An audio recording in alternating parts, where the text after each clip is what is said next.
Hello friends, मैं अशोक स्वागत करता हूँ डेली करंट अफेयर्स के इस इंटरेस्टिंग सेशन में। आज आप लोग को 4 अक्टूबर 2024 का करंट अफेयर्स बताया जाएगा, जिसमें महत्वपूर्ण जो है करंट अफेयर्स कवर किए जाएंगे। ये सब टॉपिक आपको पूरा कवर किया जाएगा। पूरा क्वेश्चन जो है आपका मैपिंग के माध्यम से कवर किया जाएगा। हर करंट अफेयर्स का आपको स्टेटस जीके बताया जाएगा, जो आपके एग्जाम के लिए तो काफी इंपॉर्टेंट रहेगा, आपके जनरल अवेयरनेस के लिए भी काफी इंपॉर्टेंट रहेगा।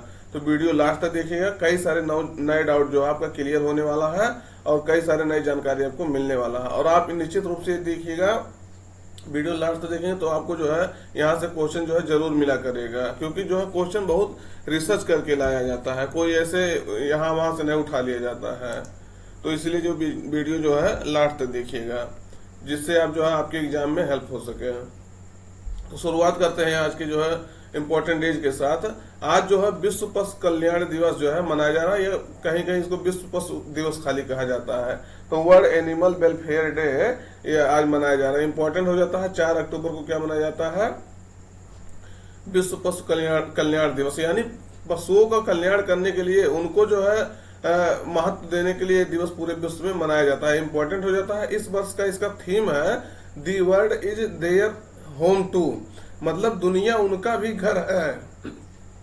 हम लोग को ये सिर्फ जो है मनुष्य का ही घर है, ये जानवरों का भी घर है। इसलिए जो है अगर जानवर नहीं है इस पृथ्वी पर तो मनुष्य का अस्तित्व ज्यादा दिन तक नहीं चल पाएगा। ये इसीलिए जो है उनका भी घर है। अगर दोनों लोग जो है सामंजस्य करके मानव और पशु रहेंगे तो जान लीजिए सही है, नहीं तो मानव अकेले इस जीवन में इस पृथ्वी पर नहीं रह पाएगा। सीरियस बात ये है। उद्देश्य इसका क्या है? दुनिया भर में पशुओं के अधिकारों के साथ साथ उनके कल्याण के लिए कार्यवाही करने के बारे में लोगों में जो है जागरूकता बढ़ाना इंपॉर्टेंट हो जाता है।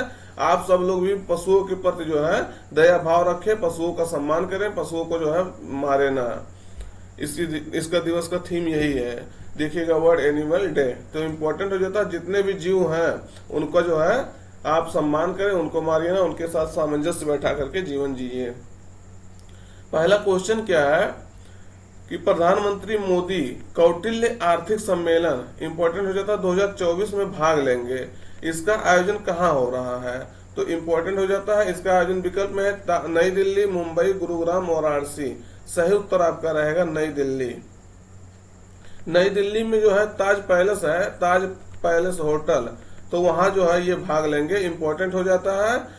इसका थीम जो है भारतीय युग के थीम के साथ जो है इसको आयोजित किया जा रहा है। तो ये जगह ताज पैलेस होटल न्यू दिल्ली में ये जो है द इंडियन इरा, मतलब भारतीय युग के थीम के तहत जो है इसको आयोजित किया जा रहा है। 3rd एडिशन है इसका, ये चीज इंपॉर्टेंट हो जाता है। तो कौटिल्य इकोनॉमिक कॉन्क्लेव का जो है 4 से 6 अक्टूबर 2024 तक जो है आयोजन हो रहा है। कहाँ? न्यू दिल्ली में ताज पैलेस होटल में। तो इम्पोर्टेंट हो जाता है। इसके बारे में डिटेल्स ये है, देख लीजिएगा। इसका यह तीसरा संस्करण है जो 6 अक्टूबर तक चलेगा। आपको बता दिए 4 से 6। और इस वर्ष इसका सम्मेलन में जो है हरित परिवर्तन के लिए वित्त पोषण, भू आर्थिक विखंडन और आर्थिक विकास के लिए जो है लचीलापन बनाए रखने के लिए नीतिगत कार्रवाई के सिद्धांतों जैसे विषयों पर यह केंद्रित होगा। तो इम्पोर्टेंट हो जाता है। इसके बारे में आप पढ़ सकते हैं कि भारतीय और अंतर्राष्ट्रीय विद्वान जो है इस तथा नीतिगत निर्माता जो है अर्थव्यवस्था और वैश्विक दक्षिण की अर्थव्यवस्थाओं से जुड़े सबसे महत्वपूर्ण मुद्दों पर जो है चर्चा होगा। तो दुनिया भर के वक्ता यहाँ जो है भाग लेंगे। इंपॉर्टेंट हो जाता है। इसका आयोजन कौन करता है? ये क्वेश्चन हो सकता है, आपसे पूछा जा सकता है। तो कौटिल्य आर्थिक सम्मेलन है, तो इसलिए जो है वित्त मंत्रालय के साथ, ये आर्थिक सम्मेलन तो वित्त मंत्रालय के साथ जो है साझेदारी में आर्थिक विकास संस्थान द्वारा किया जाता है या किया जा रहा है। इंपॉर्टेंट हो जाता है। ये चीज आप ध्यान रखिएगा, वित्त मंत्रालय कराता है। इसके बारे में भी आप यहाँ सब लिख दिए हैं। जयशंकर समापन समारोह में भाषण देंगे कौन कौन, श्रीमती निर्मला सीतारमण भी इसमें आएंगी। ये सब जो है अब भारतीय युग के साथ आपको जो है इसमें किया गया है। ये आप बता दिए सब चीजें। अगला है क्वेश्चन है कि किस यूरोपीय देश ने अपना अंतिम कोयला आधारित बिजली संयंत्र बंद कर दिया है? अब ये सिर्फ ना केवल क्वेश्चन है, ये जो है आपका एक जो है जनरल अवेयरनेस भी है कि जो है कोई ऐसा यूरोपीय देश है जो अपना कोयला से जितने भी बिजली उत्पादन वाले प्लांट थे सबको बंद कर दिया है, धीरे धीरे करके चरणबद्ध तरीके से। अब देखिए इंपॉर्टेंट हो जाता है कौन सा देश हुआ है कि बिजली संयंत्र जो अपना है लास्ट अभी तक चल रहा था उसको भी बंद कर दिया। तो इंपॉर्टेंट हो जाता है। तो विकल्प में फ्रांस, जर्मनी, ब्रिटेन, डेनमार्क। सही उत्तर आपका रहेगा ब्रिटेन। इंपॉर्टेंट हो जाता है, ब्रिटेन सरकार ने जो है ये निर्णय लिया है कि जहां उसके यहाँ जो कोयला आधारित बिजली संयंत्र है या प्लांट है सबको बंद कर दिया गया, मतलब उसका जो लास्ट चल रहा है उसको भी बंद कर दिया गया। ये G7 कंट्री जो है मिलकर ये किए थे, प्लान है कि जो है चरणबद्ध तरीके से धीरे धीरे करके बिजली से जितने कोयला से जितने बिजली प्लांट स्थापित है या चल रहे हैं उसको जो समाप्त किया जाएगा। लेकिन ब्रिटेन उसमें G7 देशों में पहला देश ऐसा बना है जो है इसको समाप्त कर दिया है। तो इम्पोर्टेंट हो जाता है ये, इसके बारे में आप डिटेल्स भी देख लीजिएगा। तो ये ब्रिटेन है, आप यहाँ से जो है इसका मैप भी देख सकते हैं। नॉर्थ अटलांटिक ओशन, इधर नॉर्थ सी, इधर जो है इंग्लिश चैनल, सब चीज यहाँ है। तो इम्पोर्टेंट हो जाता है इधर सब, मतलब जितने इसके आसपास लोकेशन है उसको देखा करिए, जिससे जो है आप जो है ये स्टेट ऑफ डोवर जो है कई बार पूछा गया है। डोवर जल संधि कहाँ किस किस के बीच में है, तो ये देख लीजिएगा किसके बीच में है, ये यहाँ इस दोनों से कनेक्ट कर रहा है। तो इस सब क्वेश्चन जो है इसीलिए कहते हैं मैप को बेहद अच्छा से पकड़ बनाइए। अगर आप अच्छे से मैप पे पकड़ बना लिए तो कई लोगों से आगे हो जाएंगे। तो ब्रिटेन ने नटिंघम शायर जो है में स्थित अपने अंतिम कोयला आधारित बिजली संयंत्र को जो है 57 वर्षों की सेवा के बाद बंद कर दिया। तो इम्पोर्टेंट हो जाता है 57 वर्ष उससे सेवा लिया उसके बाद बंद कर दिया। और G7 देशों में ब्रिटेन जो है कोयले को चरणबद्ध तरीके से समाप्त करने वाला पहला देश बना है। इम्पोर्टेंट हो जाता है कोई पहला देश जो है बना है। और ब्रिटेन जो है 2025 तक कोयला आधारित बिजली संयंत्र को जो है समाप्त करने का घोषणा किया था। तो ये पहले है 2025 तक किया था, लेकिन जो है 2024 में ही इन्होंने कर दिया। तो ये इम्पोर्टेंट हो जाता है। इस तरह से अगर टारगेट रहे कि हम कहे हैं कि मतलब 5 महीने में काम कर लेंगे और उसको 4 महीने में ही कर दिया जाए 1 महीना पहले, तो सोचिए वहां कितना जो है खुशी होती होगी। खुशी होती है, हम भी इसको फील किए हैं। तो ये चीज जो है इसी तरह से टारगेट फिट करिए कि मतलब इतना में पूरा करेंगे, और नहीं हो उससे पहले ही पूरा करके दिखा दिए तो और सही है। और भारत जो है 2070 तक ये निर्णय लिया है कि 2070 तक प्लांट, ये कोयला आधारित प्लांट बंद करेंगे। तो इम्पोर्टेंट होता है। सॉरी, गले में भी जो है पूरा सही नहीं हो पा रहा गला, इसका इलाज कर रहे हैं लेकिन थोड़ा सा समस्या भी बनी हुई है। अगला देखिएगा, पीएम मोदी ने जमैका मार्ग का उद्घाटन जो है कहाँ किया है। तो विकल्प में है नई दिल्ली, कोलकाता, गुरुग्राम, जमैका। सही उत्तर आपका रहेगा नई दिल्ली। जो उच्चायोग होता है, राजदूत जिसे हम लोग कहते हैं, जहां किसी देश का राजदूत जो है बैठता है, तो दिल्ली में जो ये जमैका देश है वहां का जो राजदूत या उच्चायोग, तो उसके सामने वाला जो रोड था तो उसका नाम जमैका रोड कर दिया गया प्रधानमंत्री मोदी।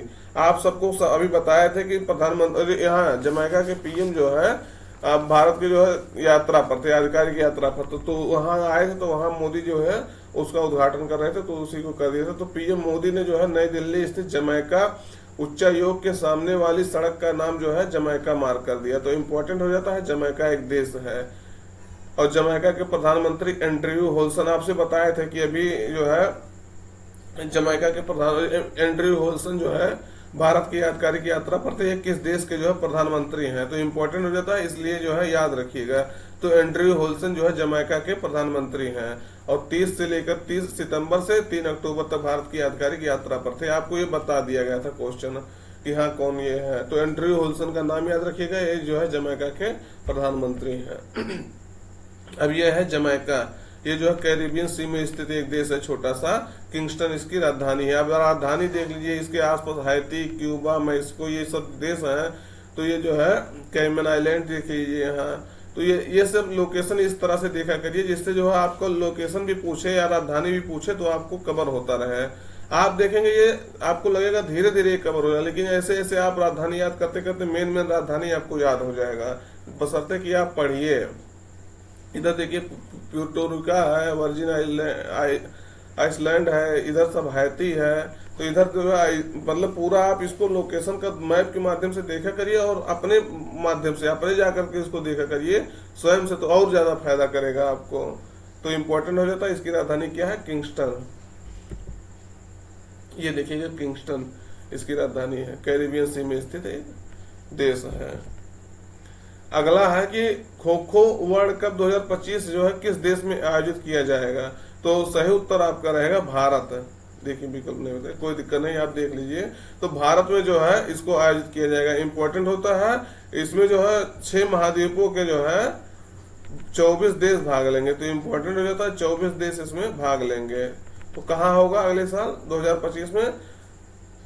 भारत में होगा। इंपॉर्टेंट हो जाता है। खो खो ये देखिएगा इस तरह से खेला जाता है, इंटरेस्टिंग गेम है। खेले कौन कौन खेला है कमेंट करके बताइएगा। अगला है दुनिया का पहला सरकार द्वारा वित्त पोषित multimodal large language model BharatGen नाम से जो है, भारत जेन किसके सहयोग से बनाया गया है? तो भारत में ही इसको बनाया गया है। तो किसके सहयोग से पूछ रहा बनाया गया है? इंपॉर्टेंट हो जाता है। विकल्प में IIT Bombay, IIT Delhi, ISRO, IIT Madras. सही उत्तर आपका रहेगा आईआईटी बॉम्बे के सहयोग से इसको बनाया गया है। तो इम्पोर्टेंट हो जाता है। ये देखिएगा इसके बारे में डिटेल्स है कि दुनिया का पहला सरकार द्वारा वित्त पोषित multimodal large language model BharatGen नाम से भारत सरकार के सहयोग से ही बनाया गया है। आईआईटी बॉम्बे के नेतृत्व में जो है इसको तैयार किया गया है। तो भारत कोई जो है पहला बार ऐसा है कि सरकार के सहयोग से इस तरह से जो कोई बनाया गया है। यह जो है मनुष्य की भाषा को उत्पन्न करने, समझना, उसको जो है एक चीज यहाँ थोड़ा सा गलती हो गया, समझना, उसको संवाद करना, उसके साथ संवाद करना के लिए बनाया गया है। इंपॉर्टेंट हो जाता है समझने एवं उसके साथ संवाद करने के लिए बनाया गया है। तो इम्पोर्टेंट हो जाता है। ये भाषा के माध्यम, भाषा के स्तर पे जाके इस सब काम करेगा। अगला है कि किस देश ने संयुक्त राष्ट्र महासचिव एंटोनियो गुटरेस को जो है अपने देश में प्रवेश करने पर जो है प्रतिबंध लगा दिया। तो ये एंटोनियो गुटरेस है, सब लोग इनको जानते होंगे। ये स्पेन के पुर्तगाल के व्यक्ति हैं और संयुक्त राष्ट्र के जो है महासचिव हैं। तो इम्पोर्टेंट हो जाता है, संयुक्त राष्ट्र के महासचिव हैं। तो इनको जो है अभी कौन सा देश, इजराइल जो है अपने देश में आने से प्रतिबंध लगा दिया। तो इम्पोर्टेंट हो जाता है, काफी न्यूज में है जो है ये, इनके बारे में आप देखिएगा। एंटोनियो गुटरेस जो पुर्तगाल के, ये क्वेश्चन पूछा गया किस देश के जो है इनको दूसरी बार चुना गया है, दूसरी बार इनको जो है संयुक्त राष्ट्र महासचिव बनाया गया। इंपॉर्टेंट हो जाता है। यूएन के बारे में जिससे संयुक्त राष्ट्र कह रहे हैं, संयुक्त राष्ट्र द्वितीय विश्व युद्ध के बाद जो है स्थापित किया गया था कि जिससे विश्व में जो है शांति स्थापित रहे। विश्व लेवल को जो है एक विश्व लेवल पर एक जो है संस्था रहे जो पूरे विश्व में कार्य करे और विश्व में शांति बहाल रखे। लेकिन हालांकि हमारे समझ से उतना इस लेवल पे जो है जाके काम नहीं कर पाता है, उसको इतना जो है कोई बात इनका सुनता नहीं है। लेकिन ये भी जानिएगा कि अभी तक तीसरा विश्व युद्ध होने से बचा है इसी सब के कारण से कि इस तरह से संस्था है। इसका स्थापना देखेंगे तो 1945 में इसकी स्थापना हुई थी। इम्पोर्टेंट हो जाता है। इसके लगभग क्या 193 जो है सदस्य हैं और 2 ऑब्जर्वर इसके देश हैं। तो इम्पोर्टेंट हो जाता है ये चीज, इसके बारे में जानिएगा। और यह जो है अंतर्राष्ट्रीय कानून को सुविधाजनक बनाने, उसके बाद उसके सहयोग को, अंतर्राष्ट्रीय सुरक्षा को, आर्थिक विकास, सामाजिक प्रगति, मानवाधिकार और विश्व शांति के लिए जो है प्रयासरत है कि विश्व में शांति हमेशा बनी रहे। इजराइल का ये मैप है, देख लीजिए। काफी चर्चा में हमको लगता है कि इधर से आपका लोकेशन से बारे में ही, चाहे डेड सी के बारे में, ऐसे सब कुछ बारे में जो है, लेक जो है टिबेरिस, ये जो इस बारे में कुछ ना कुछ क्वेश्चन पूछा जाएगा। क्योंकि जो है अभी आप जाने होंगे लेबनान में हिजबुल्लाह का जो है डेथ किया गया इजराइल द्वारा, फिर ईरान जो है इजराइल पर हमला किया, फिर इसको रिएक्ट किया कर रहा है। इस तरह से मतलब पूरा इस मामले में ये फिलिस्तीन वाला आप सब जानते हैं कैसे मुद्दा चल रहा है। तो इसीलिए जो है काफी न्यूज में चल रहा है पिछले 6 महीने से, जान लीजिए। तो ये गाजा सिटी, यहाँ ऐसे सब लोकेशन देखा करिए। ये देखिए तेल अबीब है और ये जेरूसलम है। तो इसकी राजधानी जो है दोनों माना जाता है, कोई कहीं मानता है, कोई कहीं मानता है। तो ये इस तरह से जो इसका देखिए, इजिप्ट यहाँ है, जॉर्डन है, वेस्ट बैंक ये है, लेबनान में अभी हमला किया गया था, इसकी राजधानी बेरूत में। तो ये सब चीजें जो है इम्पोर्टेंट हो जाता है। लोकेशन आप बिल्कुल जो है इस तरह से देखा करिए कि मतलब जो है मैप में आए तो आपसे पूछा जाए, मतलब आपसे जो है जान सके उसको या लगा सके। ठीक है। अगला है नीति आयोग का महिला उद्यमिता प्लेटफॉर्म चैप्टर पाने वाला यानी अध्याय पाने वाला पहला राज्य कौन बना है? तो विकल्प तेलंगाना, आंध्र प्रदेश, गोवा, केरल। सही उत्तर आपका रहेगा तेलंगाना। तेलंगाना जो है इसमें प्रथम महिला उद्यमिता प्लेटफॉर्म पर जो अध्याय पाने वाला पहला राज्य बन गया नीति आयोग का। तो इम्पोर्टेंट हो जाता है, कौन सा राज्य बना है? तेलंगाना। ये देखिएगा, तेलंगाना नीति आयोग का जो है महिला उद्यमिता मंच अध्याय पाने वाला पहला राज्य। तो इम्पोर्टेंट हो जाता है, इसके बारे में देखिएगा। इसमें जो है डिजिटल कौशल, वित्तीय सेवाओं तक पहुंच, मार्गदर्शन और बाजार संपर्क जैसे अनुकूलित जो है समर्थन प्रदान करके महिलाओं के बीच जो है उद्यमशीलता को बढ़ावा देने के लिए डिजाइन किया गया है। तो इम्पोर्टेंट हो जाता है, इसके बारे में जानिए क्यों इसको बनाया गया है, क्यों मतलब इसको पहला राज्य बनाया गया है। तो ये देखिएगा, नीति आयोग के सीईओ हैं कौन? BBR सुब्रमण्यम। और तेलंगाना के IT और उद्योग सचिव जो है ये है सुब्रमण्यम, और इसके सचिव जो है जयेश रंजन। और अन्य जो है 1 अक्टूबर को जो है हैदराबाद में इस तेलंगाना को जो है इसमें चैप्टर में शुभारंभ किया। तो इम्पोर्टेंट हो जाता है। और उसके बाद ये जानिएगा, नीति आयोग का जो स्थापना 2015 में हुआ है। ये उसके बाद इसके जो अध्यक्ष होता है, चेयरपर्सन, वो प्रधानमंत्री होता है, यानी एक्स ऑफिसियो प्रधानमंत्री होता है। जो भी प्रधानमंत्री बनेगा उस नीति आयोग का जो है चेयरपर्सन बन जाएगा। और वही उपाध्यक्ष, इस समय देखेंगे उपाध्यक्ष है। तो उपाध्यक्ष एक जो है एक लोग को नियुक्त किया जाता है, किसी को प्रधानमंत्री द्वारा नियुक्त किया जाता है। तो इसके इस समय जो है सुमन बेरी अध्यक्ष है। तो इम्पोर्टेंट हो जाता है, ये क्वेश्चन जो है आपसे पूछा जाता है कई बार। सुमन बेरी इसके अध्यक्ष हैं। इसकी स्थापना जो आपको बता दी 1 जनवरी 2015 को हुआ था। योजना आयोग को रिप्लेस करके हटा करके ये बना था। ये एक गवर्नमेंट का थिंक टैंक है। इसका फुल फॉर्म है नीति का, देखिए NITI, national institution for transforming India. ये 2016 में शायद IAS में एक क्वेश्चन पूछा गया है। तो और छोटे एग्जाम में तो आपका गिनती नहीं कि कहाँ कहाँ पूछा गया है। तो इम्पोर्टेंट हो जाता है, ये जो है इंडिया को ट्रांसफॉर्म करने के लिए जो है एक थिंक टैंक है। तो इम्पोर्टेंट हो जाता है। ये नीति आयोग के बारे में आपको पूरा बता दिए। उसके बाद सीईओ जो इसके जो उपाध्यक्ष होते हैं उनको कैबिनेट मंत्री का दर्जा मिलता है। ये भी क्वेश्चन पूछा गया है। जो उपाध्यक्ष जो भी बनता है उसको कैबिनेट मंत्री का दर्जा मिलता है। और जो इसका सीईओ होता है, सीईओ, उसको जो है भारत सरकार में सचिव के पद पर सचिव का जो है दर्जा मिलता है। अगला है, देखिए, प्रशांत किशोर ने जो है किस पार्टी का गठन किया? तो विकल्प में है जन सुराज पार्टी, भारत कल्याण पार्टी, भारत समाजवाद पार्टी, जन कल्याण पार्टी। तो इम्पोर्टेंट हो जाता है, जन सुराज पार्टी जो है इन्होंने गठित किया है। ये काफी जो है अच्छे एनालिटिक्स माने जाते हैं पॉलिटिक्स के। तो इन्होंने अपना खुद का पार्टी बना लिया है। प्रशांत कुमार के बारे में आप सब लोग जानते होंगे। तो इन्होंने जो है इसके अध्यक्ष जो है पार्टी का मनोज भारती को बनाया गया है। ये देखिएगा, जन सुराज पार्टी। तो 2 अक्टूबर को गांधी जी की जयंती पर इसको स्थापित किया गया, मतलब इसको बनाया गया है। इम्पोर्टेंट होता है। आप पार्टी बनाने के लिए आप भी पार्टी बना सकते हैं। अनुच्छेद 19 आपको जो है अधिकार देता है। तो इस तरह से जो है आप यहाँ बताने का मेन उद्देश्य यही था कि कोई भी व्यक्ति जो है अपना पार्टी बना सकता है। अनुच्छेद 19 उनको अधिकार देता है। अगला है, कहां पर बापू टावर का लोकार्पण हो गया है? देखिए, लोकार्पण किया गया है। तो इम्पोर्टेंट हो जाता है। एक क्वेश्चन हल्का सा मिस्टेक हो गया, कोई दिक्कत नहीं। आपका जो क्वेश्चन था मेन वही मैं आपको बता दिया कि बापू टावर का लोकार्पण कहाँ किया गया है। तो विकल्प में है लखनऊ, पटना, दिल्ली, गांधीनगर। सही उत्तर आपका रहेगा पटना। आप सब इसको न्यूज का शायद देखे होंगे, बहुत पहले से न्यूज में चल रहा है। तो बापू टावर जो है ये पटना में उद्घाटित किया गया है। बापू टावर है, देख लीजिएगा इस तरह से। तो इसको जो है बापू टावर में जो है बापू के जीवन से जुड़ी ऐतिहासिक घटनाएं क्या क्या जो है ऐतिहासिक घटनाएं हैं, गांधी जी के विचार क्या है, स्वतंत्रता संग्राम में उनके लगाव कैसे थे और बिहार के साथ उनका क्या संबंध था, बापू के आदर्शों को बेहतर ढंग से जो है रेखांकित किया जाएगा। तो इम्पोर्टेंट हो जाता है। कहने का मतलब बापू और बिहार और बापू के बारे में पूरा विचार जो है इसमें वो किया जाएगा, दिखाया जाएगा। और बिहार के CM जो है नीतीश कुमार इसको लोकार्पण किया, इसका लोकार्पण। तो इम्पोर्टेंट हो जाता है। ये देखिएगा, सबसे ऊंचा टावर बापू टावर पटना में। अगला देखिएगा, PM मोदी ने कहां से जो है जनजातीय ग्राम उत्कर्ष अभियान जो है का शुभारंभ किया है? तो विकल्प में रांची, पटना, दिल्ली, गांधीनगर।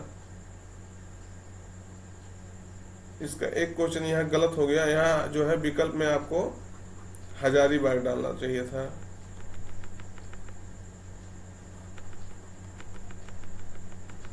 तो ये चीज जानिएगा, हजारीबाग जो है इसमें नहीं लिखा गया, तो हजारीबाग से इन्होंने इसका उद्घाटन किया है। तो पीएम मोदी ने जो है देश में जनजातीय बहुल गांव के जो है समग्र विकास के लिए 2 अक्टूबर को जो है कहां से अभियान का शुभारंभ किया है, झारखंड के हजारीबाग से।